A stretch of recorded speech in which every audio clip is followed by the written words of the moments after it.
Importante. O conteúdo apresentado é uma história fictícia e criada exclusivamente para o canal Anne Reddit. Nenhum dos eventos narrados aconteceu na realidade. Criado apenas para entretenimento. 5 dias depois de dar à luz, com o corpo ainda dolorido da cesárea, ela viu pela janela a própria mãe tentando abrir a porta da casa nova com uma chave que não servia mais. Atrás dela, uma van de mudança inteira, pronta para invadir o que era dela. O que aconteceu a seguir mudou para sempre a relação dessa família. Com 4 dias de pós-parto, vi minha mãe tentar abrir minha porta com uma chave que eu tinha trocado. Atrás dela, uma van de mudança inteira. Meu nome é Isadora Vale. Tenho 33 anos, sou engenheira estrutural, e a primeira noite que passei na minha casa nova foi também a primeira noite em que entendi, de verdade, do que minha mãe era capaz. Vou contar do começo, porque para entender a manhã em que 7 pessoas apareceram na minha porta com uma van de mudança, é preciso entender por que eu tinha comprado aquela casa sozinha, com que dinheiro, e por que, no fundo, eu já esperava aquele telefonema. Trabalho com projetos estruturais de edifícios residenciais há 10 anos. Sou o tipo de pessoa que confere 2 vezes o cálculo antes de assinar, que guarda e-mail de qualquer decisão importante, que não confia na memória quando existe a possibilidade de deixar tudo documentado. Aprendi isso com meu avô, Norberto, que foi tabelião a vida inteira, e que me disse, quando eu tinha uns 13 anos, sentada no colo dele enquanto ele arquivava papéis: "Filha, palavra falada o vento leva, papel assinado fica." Eu não sabia, naquela época, o quanto essa frase ia me salvar. Engravidei de Rafael, meu ex-companheiro, depois de 2 anos de relacionamento que terminou pouco antes de eu descobrir a gravidez. Não foi uma separação traumática. Foi, na verdade, uma conversa honesta. Dolorida, mas honesta. Em que ele admitiu que não se sentia pronto para ser pai e que preferia ser sincero a fingir. Eu respeitei isso. Minha filha, Beatriz, teria um pai presente quando ele estivesse pronto para escolher ser presente. Ou teria só a mim, inteira. As 2 opções eram melhores do que crescer numa casa cheia de ressentimento. Comprei minha casa com o dinheiro que recebi da herança da minha avó materna, Dona Zuleide, falecida há 2 anos. Um sobrado simples em bairro tranquilo, com quintal, e um quarto extra que eu já tinha na cabeça como o quarto da Beatriz antes mesmo de fechar o negócio. Assinei a escritura 8 horas depois de receber alta da maternidade. Minha advogada, doutora Marlene Souza, se ofereceu para adiar a assinatura. Eu disse que não. Assinei com a Beatriz dormindo no bebê conforto ao lado da mesa do cartório. Na primeira noite na casa nova, com a Beatriz de 4 dias, recebi a ligação da minha mãe, Ivete. "Amanhã eu vou aí", ela disse sem nem perguntar como eu estava. Sua irmã e a família dela também vão. O apartamento deles venceu o contrato. E eu não vou deixar minha neta crescer sem a tia por perto. Eu perguntei o que aquilo significava. Ela disse que significava o que significava, que eu tinha quarto sobrando e que família ajuda a família. Eu disse que não tinha convidado ninguém para morar comigo. Ela respondeu com aquele tom que usava desde que eu tinha 7 anos, que eu estava sendo difícil, como se discordar dela fosse um defeito de caráter e não uma resposta razoável. Foi então que ela disse a frase que fez tudo travar dentro de mim. Sua irmã já entregou as chaves do apartamento. Eles não têm mais para onde ir. Minha mãe tinha decidido isso por mim, sem perguntar, e já tinha movido as peças. Eu desliguei o telefone e, pela primeira vez na vida, fiz por instinto o que fazia todos os dias no trabalho. Liguei para minha advogada. Marlene atendeu no segundo toque. Ouviu tudo sem me interromper. A ligação, a chave que minha mãe tinha em mãos desde que me ajudou com uma reforma no banheiro semanas antes e nunca devolveu, o comentário sobre o apartamento da minha irmã. "Comece um registro agora mesmo", ela disse.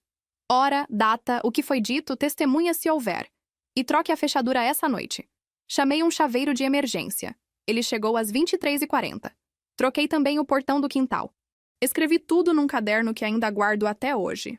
Eles chegaram às 9h30 da manhã seguinte. Minha mãe, minha irmã Carolina, o marido dela, Diego, os 2 filhos deles ainda de pijama, e 2 homens que depois eu soube serem amigos de Diego, contratados para carregar a mudança. Uma van estacionada atravessada na minha entrada. Eu já estava na janela. Vi minha mãe tentar a chave que não servia mais. 1, 2, 3 vezes, com a mandíbula travada, com aquela certeza de que o mundo lhe devia obediência.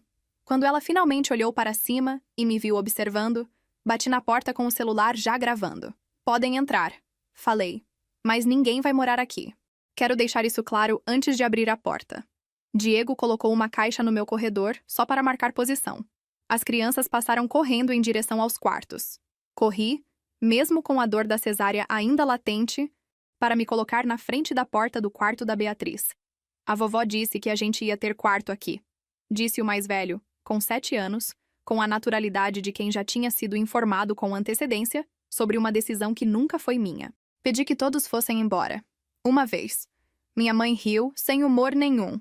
Vai chamar a polícia para a própria mãe? Chamei. A guarda municipal chegou 20 minutos depois. Minha mãe recebeu o agente na porta como se estivesse recebendo visita numa festa, dizendo que a filha tinha acabado de dar à luz e estava tendo algum tipo de crise. O agente olhou para ela, depois para mim. A senhora é proprietária deste imóvel? Sou. Assinei a escritura ontem. A senhora convidou essas pessoas para morar aqui? Não. Ele se virou para minha mãe e disse com calma profissional que se todos não deixassem a propriedade, poderiam ser autuados por invasão. Minha mãe olhou para mim como se eu tivesse cometido uma traição histórica. Falou que eu ia me arrepender. Foi embora sem se despedir. A van saiu raspando a grama do meu jardim. Naquela noite, às 23h50, recebi uma mensagem de um número desconhecido. Isso não vai ficar assim. Espera só amanhã.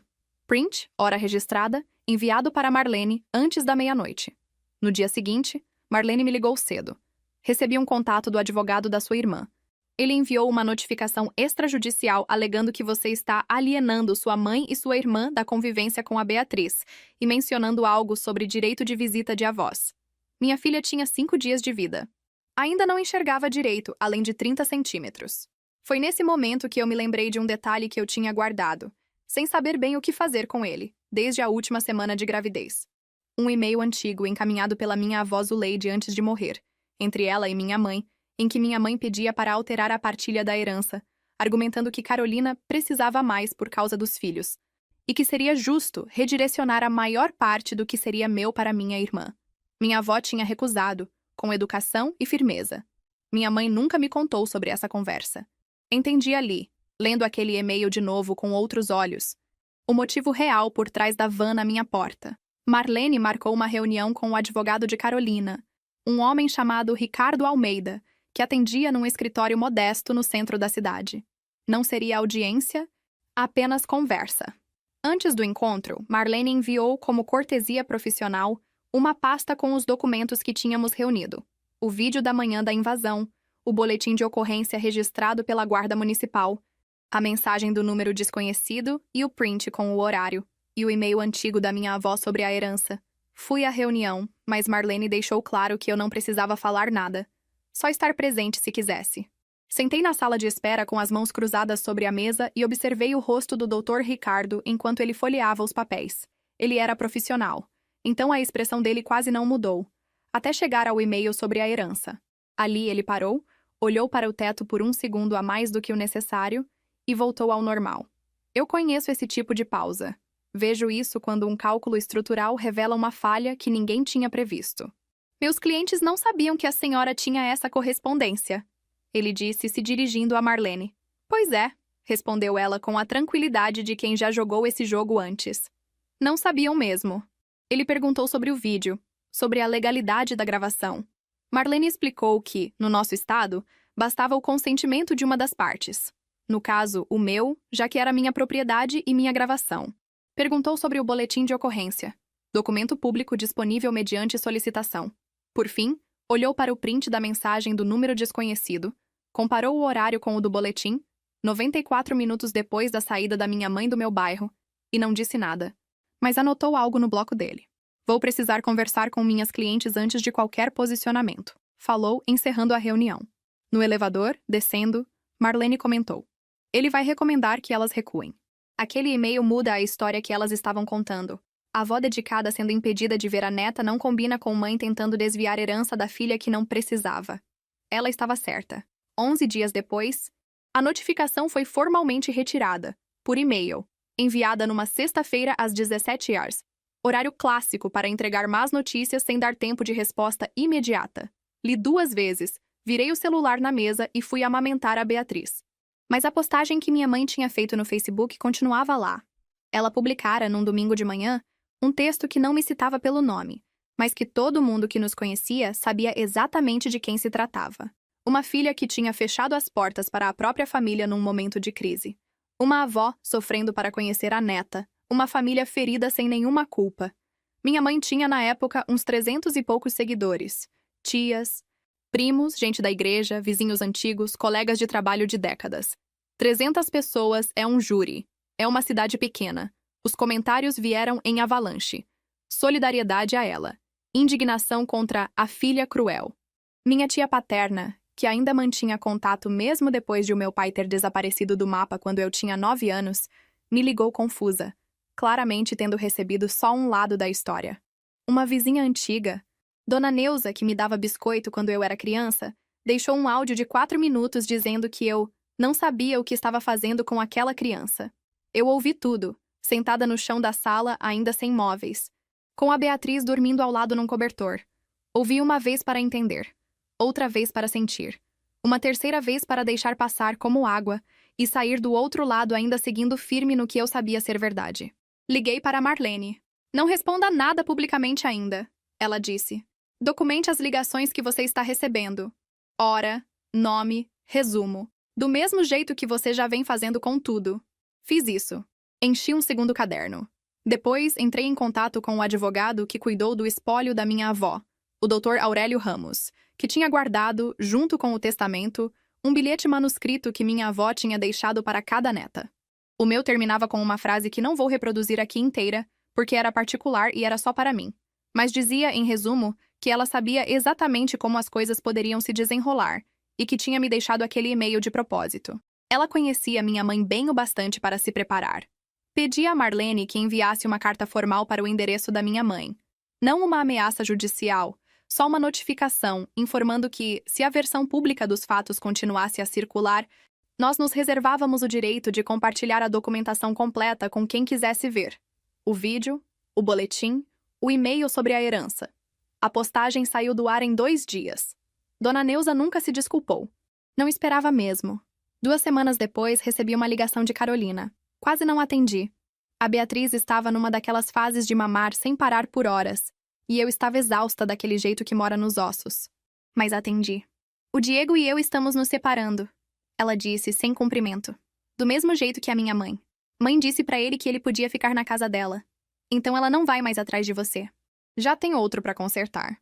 Silêncio na linha. Depois, algo que parecia meio risada, meio outra coisa. Ela sempre faz isso, sabe? Sempre fez. Eu sabia. Sabia desde os meus 11 anos, quando vi minha mãe reorganizar quem sentava onde na ceia de Natal para punir alguém por um motivo que eu nem lembro mais qual foi. E que durou uns 3 meses até evaporar, como se nunca tivesse existido. Como você soube o que fazer? Carolina perguntou. Trocar a fechadura, chamar a advogada, tudo isso. Pensei um pouco antes de responder. Eu cresci na mesma casa que você. Só comecei a anotar as coisas mais cedo. Isso foi há 3 meses. A Beatriz tem 14 semanas agora. Descobriu as próprias mãos e passa o dia analisando os dedos como se tivessem aparecido do nada. Sorri de verdade. Não mais aquele sorriso de gases, o de verdade. Carolina começou a me mandar mensagens de vez em quando. No começo eram coisas pequenas. Quase testando o terreno. Uma foto dos filhos. Como está a Beatriz? Nada que exigisse resposta longa. Eu respondia com educação, sem abrir muito espaço, porque ainda não sabia se aquilo era arrependimento de verdade ou só solidão depois da separação do Diego. Fui aprendendo, ao longo dos anos morando naquela casa com minha mãe, que proximidade repentina nem sempre significa mudança de caráter. Às vezes só significa que a pessoa perdeu a outra fonte de apoio e está testando se você ainda serve. Mas havia algo diferente no tom dela agora. Uma vez ela escreveu: Eu vi o vídeo que você mandou pro advogado. A Marlene mostrou pro Ricardo, e ele mostrou uma cópia pra mim sem querer, acho. Fiquei mal. Isa. Eu nem lembrava dos meninos entrando correndo daquele jeito. Foi feio. Não respondi na hora. Deixei passar um dia. Depois escrevi só. Foi feio mesmo. Não ofereci perdão antecipado. Não fingi que 12 anos de padrão se desfazem com um pedido de desculpas tardio vindo de quem só percebeu o problema quando ele parou de beneficiá-la. Mas também não fechei a porta. Aprendi isso com a doutora Renata Aguiar, a psicóloga que Marlene me indicou nas primeiras semanas. Não exatamente para a terapia convencional, mas para o que ela chamava de acompanhamento de bem-estar materno. que eu entendi depois ser também uma forma de ter, documentado, o registro profissional de que eu era uma mãe estável e capaz, caso a situação chegasse a uma disputa judicial mais séria. Na segunda sessão com a doutora Renata, ela me perguntou como eu estava dormindo, se eu sentia culpa, se eu tinha pesadelos com a cena da porta. Eu disse que dormia mal, mas não por pesadelo, por causa da Beatriz mesmo, que ainda mamava de madrugada. Ela anotou algo e depois falou uma frase que guardei. Você está lidando com um estresse agudo de forma extremamente organizada. Isso é o oposto do que estão insinuando sobre você. Eu tinha contado a ela sobre o comentário da minha mãe para o guarda. Aquele de que eu estava tendo algum tipo de crise. Essa palavra tem função, ela disse. Crise não é descrição, é estratégia. Serve para minar sua credibilidade antes mesmo de qualquer coisa acontecer. Eu já desconfiava disso, mas ouvir alguém com formação dizendo em voz alta tornou tudo mais nítido, e também mais frio de um jeito estranho, como quando você confirma um diagnóstico que já suspeitava. Minha mãe, depois da retirada da notificação e da postagem apagada, sumiu por um tempo. Não ligou, não mandou mensagem, não apareceu. O silêncio dela não era paz. Era recolhimento tático, o tipo de pausa que ela sempre fazia antes de reorganizar a jogada. Eu sabia disso. Então não relaxei a guarda. Continuei com o caderno. Continuei salvando prints. Continuei com a campainha da porta configurada para notificar meu celular sempre que alguém se aproximava. Mesmo que só passasse na calçada. Foi durante esse silêncio que recebi uma ligação de uma prima da minha mãe, Dona Iracema, uma senhora de quase 80 anos que eu via só em enterros e casamentos. Ela tinha ficado sabendo, por vias tortas da família, de uma parte da história e queria entender o outro lado. Não tentei convencê-la de nada. Só disse os fatos, sem adjetivo, que eu tinha comprado uma casa com a herança da minha avó, que minha mãe tinha tentado se mudar para lá com a família da minha irmã, sem me perguntar, que eu troquei a fechadura e chamei a guarda municipal. Dona Iracema ficou em silêncio um tempo longo ao telefone. Depois disse: Sua avó Zuleide sempre foi mais esperta do que todo mundo dava crédito. Ela sabia escolher quem confiar. Aquilo ficou comigo por dias. Enquanto isso, fui organizando a casa de verdade. Móveis chegando aos poucos, berço montado, as paredes do quarto da Beatriz pintadas num amarelo quente, não aquele amarelo infantil de propaganda, mas um tom mais parecido com luz de fim de tarde. Pintei sozinha, em 2 fins de semana, com ela no sling contra o peito, o que nenhum pintor profissional recomendaria, mas que significou que fui eu quem fez, com as próprias mãos, o quarto dela. 1 mês depois do episódio da porta, recebi o cartão que Marlene mandou. Não um e-mail. Um cartão de verdade, escrito à mão. Você lidou com tudo isso com mais elegância do que qualquer pessoa deveria precisar ter. Parabéns. Guardei na estante da cozinha onde ainda está. Foi só depois disso, numa tarde de sábado comum, que recebi a primeira mensagem direta da minha mãe desde o dia da van. Não uma ligação. Uma mensagem de texto, curta, quase seca. Queria saber como está a Beatriz. Fiquei olhando aquela frase por um bom tempo antes de decidir o que responder. Ou se ia responder. Não respondi na hora. Levei a mensagem para a Marlene antes de decidir qualquer coisa, porque já tinha aprendido nesses meses todos que impulso e minha mãe não combinavam bem juntos no mesmo cômodo. Você não é obrigada a responder, Marlene disse. Mas se quiser, responda de um jeito que não abra brecha. Nada de tom emocional. Nada que possa ser usado depois como prova de reconciliação formal ou de convite implícito. Pensei bastante sobre o que aquilo significava. Não porque eu achasse que minha mãe fosse voltar a processar alguma coisa. A notificação já tinha sido retirada. O assunto da herança já tinha vindo à tona. O dano à imagem dela dentro da própria rede social já tinha acontecido. Mas porque eu conhecia o padrão dela bem demais para acreditar que uma pergunta simples fosse só uma pergunta simples. Respondi. 3 dias depois, uma frase única. Ela está bem? Obrigada por perguntar. Nada mais. Nenhuma abertura para visita, nenhum convite, nenhuma promessa. Só um fato. Entregue do mesmo jeito frio e documentado que eu vinha usando para lidar com tudo aquilo desde a primeira ligação dela. Na minha primeira noite na casa nova. Ela não respondeu na hora. Só 3 semanas depois, outra mensagem. Queria muito conhecer ela. Nem que seja um café em lugar público, sem ninguém mais. Fiquei com aquilo na mão por um bom tempo. Não era de fato um pedido absurdo.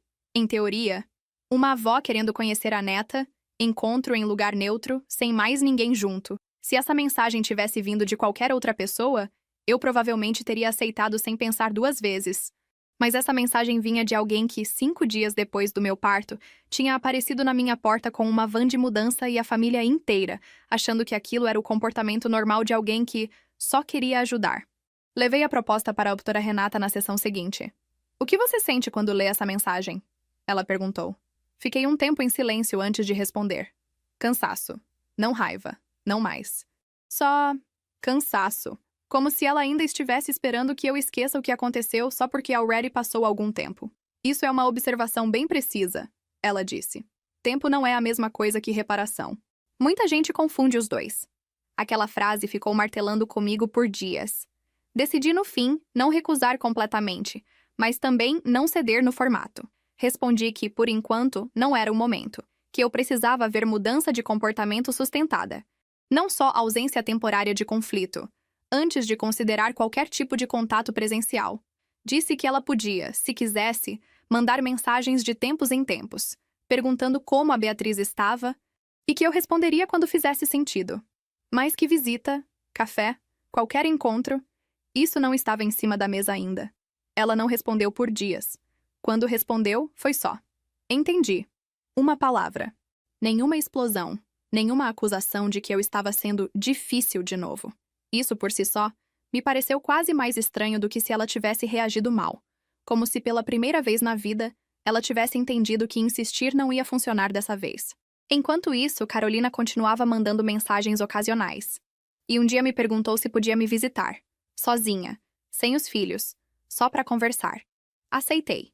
Ela veio numa tarde de domingo, sentou na minha cozinha ainda em reforma, e ficamos horas conversando sobre coisas que nunca tínhamos conversado antes, como era crescer sendo a fácil da família enquanto eu era a difícil, como isso também tinha um custo para ela, um custo diferente do meu, mas custo mesmo assim.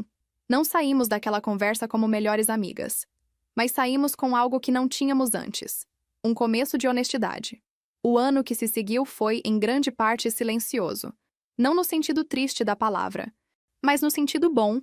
O silêncio de uma casa que finalmente funcionava do jeito que eu tinha imaginado, quando ainda era só uma planilha de metas e um endereço sonhado. A Beatriz cresceu depressa, do jeito que bebê cresce quando a gente não está prestando atenção suficiente. Sentou sozinha, depois engatinhou, depois deu os primeiros passos segurando na borda do sofá que finalmente eu tinha comprado. Carolina se tornou, aos poucos, uma presença real na minha vida. Não constante. Não sem atrito, mas real.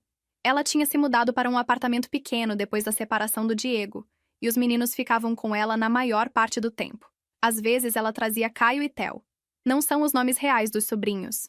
Troquei de propósito, porque acho importante proteger quem ainda é criança nessa história, para brincar com a Beatriz no meu quintal. E eu observava aquilo com uma espécie de cautela permanente, mas também com algo que ia aparecendo. Aos poucos, esperança. Minha mãe mandava mensagem a cada 2 ou 3 semanas. Sempre curtas, sempre perguntando algo específico sobre a Beatriz. Se já tinha dente, se já andava, se gostava de quê. Eu respondia com fatos, sem convite, sem calor excessivo. Não era frieza calculada para machucar. Era, mais precisamente, a distância que eu precisava manter para proteger o que eu tinha construído. Um dia, perto do aniversário de 8 meses da Beatriz, minha mãe mandou uma mensagem diferente das outras. Eu sei que fiz besteira. Não vou fingir que não sei. Só queria que você soubesse que eu sei. Não era um pedido de desculpas completo. Não nomeava especificamente o que tinha feito. Não reconhecia a tentativa de mexer na herança. Não mencionava a notificação extrajudicial nem a postagem no Facebook. Era, no máximo, um primeiro tijolo. Levei para a Marlene, que riu de leve ao ler. Isso não é reparação, Isadora. É só o começo de um reconhecimento. Reparação é ação sustentada. Não frase bonita mandada por mensagem. Concordei com ela. Mas guardei aquela mensagem mesmo assim, porque, apesar de tudo, uma parte de mim, a parte que ainda era filha, que ainda lembrava dos poucos momentos bons da infância, dos domingos em que minha mãe fazia bolo de fubá e cantava desafinada na cozinha, queria acreditar que talvez, com tempo e limites claros, algo pudesse ser reconstruído. Não a relação de antes. Isso eu já sabia que não existia mais, e talvez nunca tivesse existido do jeito que eu queria que existisse. Mas alguma coisa nova, menor, mais honesta. Decidi então propor algo diferente. Não um café, não uma visita solo, mas um encontro na presença da doutora Renata, num formato mais estruturado. o que ela chamava de mediação de reaproximação familiar. Minha mãe aceitou, meio surpresa, meio reticente, mas aceitou. A primeira sessão foi tensa. Minha mãe começou, como sempre, minimizando. Eu só queria ajudar. Vocês estão exagerando tudo isso. A doutora, Renata, com a calma profissional que eu já conhecia bem, interrompeu delicadamente. Dona Ivete, ajudar geralmente envolve perguntar antes, não avisar depois de já ter decidido. Minha mãe ficou quieta por um tempo. Foi a primeira vez em décadas que eu vi alguém apontar o padrão dela sem ela conseguir desviar com uma frase pronta de defesa. Não vou dizer que aquela sessão resolveu tudo. Levou meses. Sessões quinzenais. Depois, mensais. Sempre com a doutora Renata mediando. Sempre com limites que eu reafirmava, sempre que sentia que estavam sendo testados de novo. Mas aos poucos, algo mudou. Não a essência da minha mãe. Acho que isso não muda de verdade nunca. Não totalmente. Mas o comportamento dela em relação a mim, que passou a vir acompanhado de pergunta antes de ação, ao menos na maior parte do tempo. Quando a Beatriz completou 1 ano, decidi fazer uma festinha pequena. No meu quintal, só com quem eu realmente queria por perto. Convidei Carolina e os meninos. Convidei Marlene, que tinha se tornado, sem que eu esperasse, quase uma amiga além de advogada. E depois de muito pensar, convidei minha mãe, sozinha, sem trazer ninguém, com regras claras conversadas com antecedência. Ela chegou pontual, com um presente simples, um vestidinho amarelo, a cor do quarto da Beatriz, ela disse, sem saber que eu tinha escolhido aquela cor justamente pensando em recomeço. Ficou no canto do quintal a maior parte da festa, observando mais do que participando, respeitando o espaço que eu tinha deixado claro que era o limite dela por enquanto. No fim da tarde, quando a maioria já tinha ido embora, ela se aproximou de mim enquanto eu limpava a mesa. Obrigada por me deixar vir, ela disse baixinho. Eu balancei a cabeça, sem grande efusão, mas sem frieza também. Um passo de cada vez, mãe. Ela concordou, e foi embora antes de escurecer, sem insistir em ficar mais, sem pedir para segurar a Beatriz no colo antes de sair. Coisa que, meses atrás, ela certamente teria feito sem perguntar. Ainda tenho os cadernos guardados, ainda tenho os prints salvos, os documentos organizados numa pasta que espero nunca mais precisar abrir. Não porque eu não confie no processo que estamos construindo agora, mas porque aprendi, do jeito mais difícil possível, que documentação não é desconfiança, é cuidado. É a versão adulta do que meu avô Norberto me ensinou quando eu tinha 13 anos. Palavra, o vento leva, papel fica. O segundo ano da Beatriz trouxe consigo uma rotina que, olhando para trás, eu não teria conseguido imaginar na manhã em que vi aquela van atravessada na minha entrada. As sessões com a docostora. Renata foram se espaçando, não porque o problema tivesse desaparecido, mas porque, aos poucos, deixaram de ser necessárias com a mesma frequência. Minha mãe aprendeu, ainda que devagar, ainda que com recaídas pequenas, a perguntar antes de agir. Não digo que ela tenha se transformado numa pessoa completamente diferente. Acho que isso seria mentira. E eu prometi a mim mesma, desde aquele primeiro caderno amarelo, que não ia mais me permitir reescrever a realidade para tornar as coisas mais fáceis de engolir. Houve um episódio, perto do Natal daquele ano, que testou tudo de novo. Minha mãe tinha combinado de vir passar a tarde de véspera comigo e com a Beatriz. Um encontro pequeno, já dentro do formato que a gente vinha construindo. Mas 2 horas antes do horário combinado, recebi uma mensagem dela avisando que ia trazer uma surpresa. E a surpresa era a Carolina com os meninos. O que à primeira vista parecia inofensivo, quase bonito. Só que ela não tinha perguntado. Tinha decidido de novo, sozinha, e só avisado depois. Liguei para ela na hora. Mãe, eu preciso que você entenda uma coisa. Não é sobre quem vem, é sobre você decidir sem perguntar. Foi exatamente isso que aconteceu naquele dia da mudança.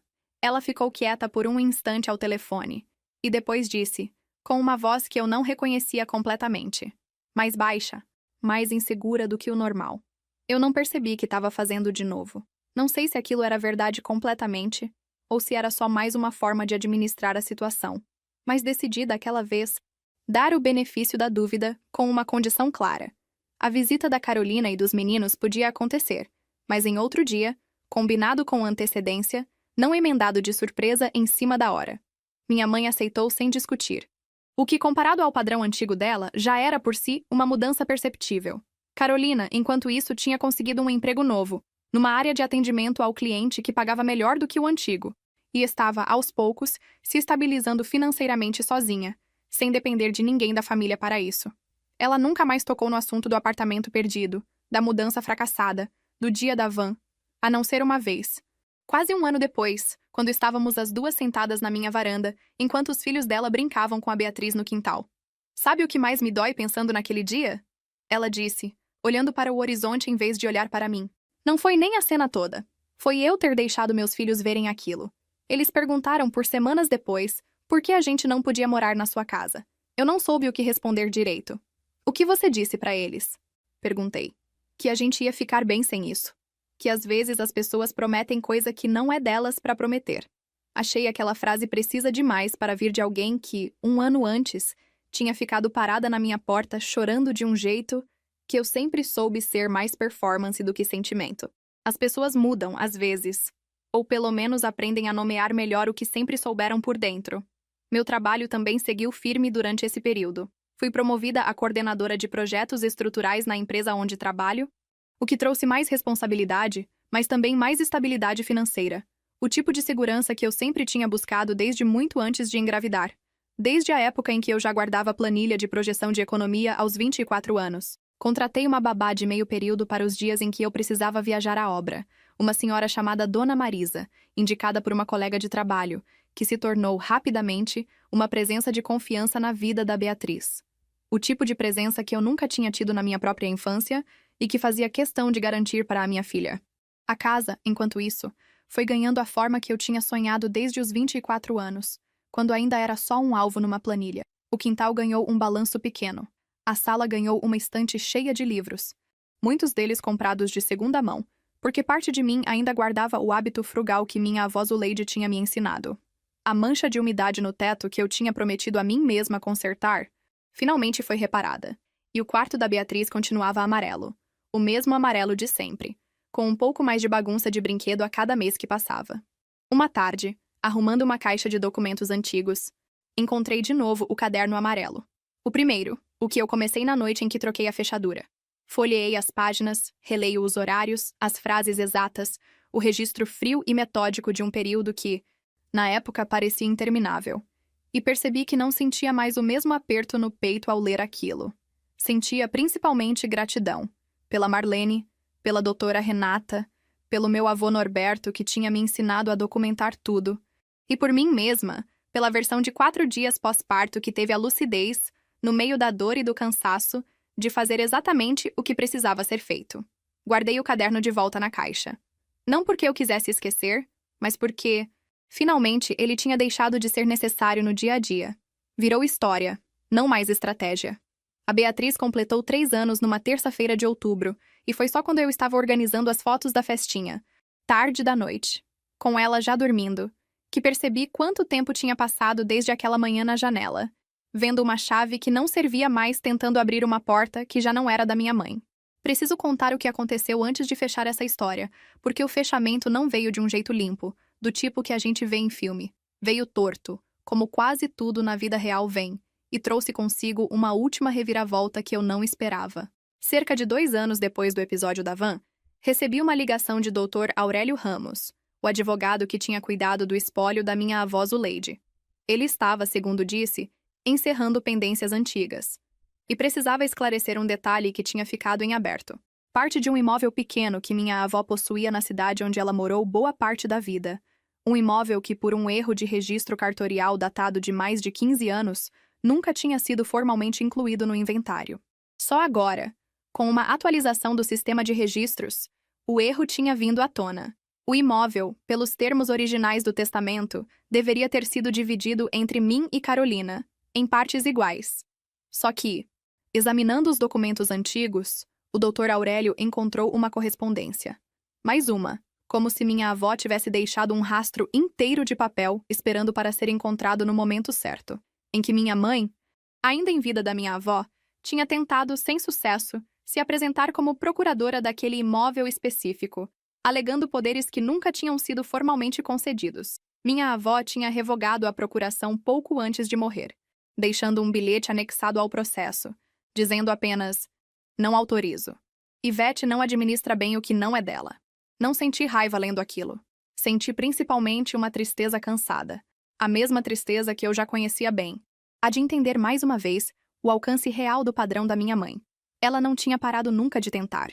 Só tinha ficado sem oportunidade. Levei o assunto para Marlene, que cuidou da regularização do inventário com a mesma precisão de sempre. O imóvel foi, enfim, dividido corretamente entre mim e Carolina, conforme o testamento original sempre determinou. Minha mãe não tinha direito a nada daquilo. Nunca teve, legalmente. Mas isso não a impediu de, ao saber da notícia, ligar para mim pedindo para conversarmos sobre isso em família com calma. Eu disse não. Não foi um não raivoso. Foi um não claro, definitivo, do tipo que eu tinha aprendido a dizer desde aquela primeira ligação, 5 dias depois do parto. Expliquei que o processo já estava sendo conduzido pela via correta, com advogados, com documentação, exatamente como minha avó teria preferido. Disse que não havia nada para conversarmos em família, porque a decisão já não era mais uma questão de opinião, era uma questão de direito, resolvida com papel, do jeito que meu avô Norberto sempre disse que devia ser. Ela ficou em silêncio no telefone por um tempo longo. Depois disse, numa voz que eu quase não reconheci, tão pequena que ela ficou. Eu sempre soube que você era parecida com sua avó. Só não imaginei que fosse desse jeito. Não perguntei se aquilo era elogio ou lamento. Acho que, para ela, eram as duas coisas ao mesmo tempo. E acho que, para mim, também. Carolina e eu dividimos aquele imóvel de forma justa, sem disputa, sem ressentimento. Algo que 3 anos antes, eu não teria imaginado ser possível entre nós duas. Vendemos a parte que coube a mim, e usei o valor para quitar o restante do financiamento da minha casa. A mesma casa onde tudo tinha começado. Fechei o processo de pagamento numa sexta-feira de manhã, com a Beatriz brincando no chão do meu escritório. E senti pela primeira vez desde a compra que aquela casa era completamente, definitivamente sem nenhuma pendência restante. Só minha. Minha mãe continuou presente, à distância certa, do jeito que a gente foi construindo ao longo desses anos.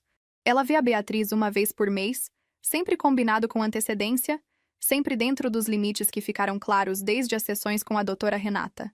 Não é a relação que eu sonhava ter com uma mãe. Quando eu era pequena e a Inentley achava que família significava proteção incondicional. Mas é uma relação honesta, o que, considerando tudo, já é mais do que eu esperava conseguir reconstruir. Carolina se tornou, sem exagero, uma das pessoas mais próximas de mim hoje. Os filhos dela e a Beatriz cresceram quase como irmãos. E há 1 ano ela conseguiu comprar, com o dinheiro do imóvel herdado somado às economias do novo emprego, um apartamento pequeno, só dela, sem depender de mais ninguém. Nem de Diego, nem da minha mãe, nem de mim. Fico feliz cada vez que ela me manda foto da chave na mão. Porque entendo, melhor do que ninguém, o peso simbólico daquilo. Ontem, arrumando a estante da sala, encontrei de novo o cartão que a Marlene tinha me mandado no primeiro mês da Beatriz. Reli a frase escrita à mão. Você lidou com tudo isso com mais elegância do que qualquer pessoa deveria precisar ter. Achei, dessa vez, que talvez a elegância não estivesse em nunca ter tido raiva, nunca ter chorado, nunca ter sentido medo. Estava em ter feito tudo aquilo mesmo sentindo tudo isso ao mesmo tempo. Em ter sido, como certa vez ouvi de alguém numa história parecida com a minha, arrasada e precisa, no mesmo corpo, na mesma manhã. A Beatriz não sabe ainda de nada disso. Um dia ela vai perguntar por que a avó só vem uma vez por mês. Por que existe um caderno amarelo guardado numa caixa no armário do escritório? Por que a casa tem uma escritura com o nome só dela, sozinha, assinada 8 horas depois de ela nascer? Quando esse dia chegar, vou contar tudo, sem esconder nada, sem suavizar. Não para que ela carregue rancor contra a avó. Essa relação será dela para construir do jeito que quiser. Mas para que ela saiba que a mãe dela, com o corpo ainda dolorido, com fita cirúrgica ainda colada na pele, pegou um caderno, ligou para um chaveiro e segurou a porta.